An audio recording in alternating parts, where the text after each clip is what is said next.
మామూలోడ్ను కొడితే ఏముంటది మజా, ఎదురు లేదు అనుకున్నోడిని కొడితేనే కదా అసలు మజా. సరిగ్గా అదే జరిగింది. ప్రపంచ నంబర్ 1 కార్లసన్పై గెలిచిన తీరు అద్భుతం. ఎంతగా అంటే అత్యంత సైలెంట్గా ఉండే చెస్ గేమ్లో కూడా వైలెంట్ అయ్యేలా. ఓటమి తట్టుకోలేక బల్లను బలంగా కొట్టేసేంత ఇండియన్ చేతిలో ఓడిపోవడం ప్రపంచ నంబర్ 1కి ఇది రెండోసారి. మొదటిసారి కూడా ఆల్మోస్ట్ ఇలాగే అయ్యింది ప్రజ్ఞానంద చేతిలో. భారత్ చెస్ ఆటగాడు ప్రపంచ ఛాంపియన్ గుకేష్ మరోసారి సంచలన ప్రదర్శన చేశాడు. నార్వే చెస్ టోర్నీలో ప్రపంచ నంబర్ 1 మాగ్నస్ కార్లసన్ను ఓడించాడు.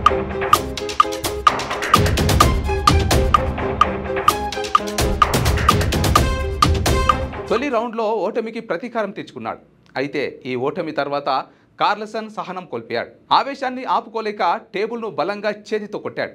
ఇందుకు సంబంధించిన దృశ్యాలు సోషల్ మీడియాలో వైరల్ అవుతున్నాయి. అయితే మరోవైపు కార్లసన్ తీరుపై విమర్శల వర్షం కురుస్తోంది. క్లాసికల్ చెస్ పోటీలో ప్రపంచ నంబర్ 1 మాగ్నస్ కార్లసన్ను ఓడించాడు. ప్రపంచ మేటి ఆటగాడిని ఓడించి అందరి దృష్టిని తన వైపు తిప్పుకున్నాడు. తన కెరీర్లో క్లాసికల్ చెస్ పోటీలో కార్లసన్ను ఓడించడం గుకేష్కు ఇదే తొలిసారి. ఈ పోటీలో తొలి రౌండ్లో కార్లసన్ చేతిలో గుకేష్ ఓటమి పాలయ్యాడు. కానీ ఆ తర్వాత రివెంజ్ తీర్చుకున్నాడు. గుకేష్ చేతిలో ఓటమి పాలైన తర్వాత కార్లసన్ రియాక్షన్ సోషల్ మీడియాలో వైరల్ అవుతోంది. నార్వే చెస్ టోర్నీలో భాగంగా 6వ రౌండ్లో తెల్లపౌలతో బరిలోకి దిగాడు దొమ్మరాజు గుకేష్. తీవ్ర ఒత్తిడిలోనూ అద్భుతంగా వ్యూహాలు రచించాడు. తనదైన మార్క్ గేమ్తో ప్రపంచ నంబర్ 1కు షాక్ ఇచ్చాడు. కార్లసన్ చేసిన తప్పిదాన్ని ఒడిసి పట్టుకున్న ప్రపంచ నంబర్ 3 గుకేష్ అద్భుతం చేశాడు. సొంత గడ్డపై జరుగుతున్న ఈ పోటీలో కార్లసన్ చాలాసేపు గుకేష్పై ఆధిపత్యం ప్రదర్శించాడు. కానీ తొలుత రక్షణాత్మకంగా ఆడిన భారత స్టార్ ఆ తర్వాత ప్రపంచ నంబర్ 1ను బోల్తా కొట్టించాడు.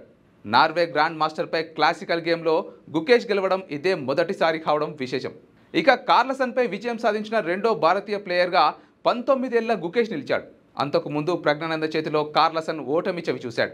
గుకేష్ చేతిలో ఓటమిని తట్టుకోలేకపోయాడు కార్లసన్.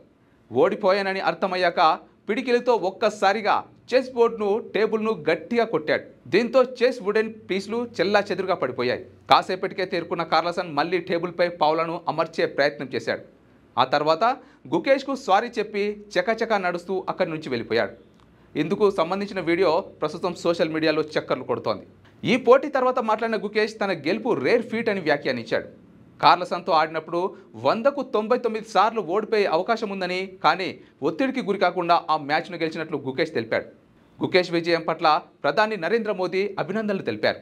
ఓటమి తర్వాత కార్లసన్ అసహనం ప్రదర్శించిన గుకేష్ ఎలాంటి భావోద్వేగాలకు లోన్ కాకుండా సహనం ప్రదర్శించిన తీరు క్రీడా ప్రపంచం చేత జేజేలు పలికిస్తోంది. సామాన్యుల నుంచి ప్రముఖుల వరకు గుకేష్ను పొగుడుతూ పోస్టులు పెడుతున్నారు. ప్రముఖ వ్యాపారవేత్త ఆనంద్ మహేంద్ర గుకేష్ను కొనియాడుతూ చేసిన పోస్టు వైరల్ అవుతోంది.